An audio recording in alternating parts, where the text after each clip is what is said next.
অবকাঠামো লক্ষ্যবস্তু করা হলে গালফ অঞ্চলের তেল স্থাপনাগুলো নিরাপদ থাকবে না। এমন পরিস্থিতিতে অনেকেই আশঙ্কা করছেন উত্তেজনা বাড়লে ইয়েমেনের হুথিরাও এই সংঘাতে জড়িয়ে পড়তে পারে। তাহলে কি খার্ক দ্বীপকে ঘিরেই মধ্যপ্রাচ্যের এই যুদ্ধ নতুন এবং আরো বিপজ্জনক এক পর্যায়ে ঢুকে পড়ছে?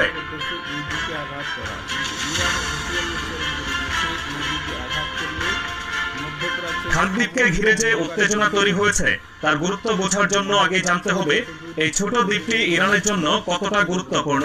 পারস্য উপসাগরের ভেতরে ইরানের মূল ভূখণ্ড থেকে প্রায় 15 নটিক্যাল মাইল দূরে অবস্থিত মাত্র 5 মাইল লম্বা এই দ্বীপটিকেই অনেক বিশ্লেষক তেহরানের অর্থনীতি লাইফলাইন বলে উল্লেখ করেন। কারণ ইরান থেকে রপ্তানি হওয়া অপরিশোধিত তেলের প্রায় 85 থেকে 90% এই দ্বীপের মাধ্যমে আন্তর্জাতিক বাজারে যায়। বিশ্লেষকদের মতে এই দ্বীপের কার্যক্রম বন্ধ হয়ে গেলে ইরানের তেল রপ্তানি প্রায় শূন্যের কাছাকাছি নেমে আসতে পারে। কারণ দেশটির অধিকাংশ তেল সংরক্ষণ, পরিশোধন এবং রপ্তানি কার্যক্রম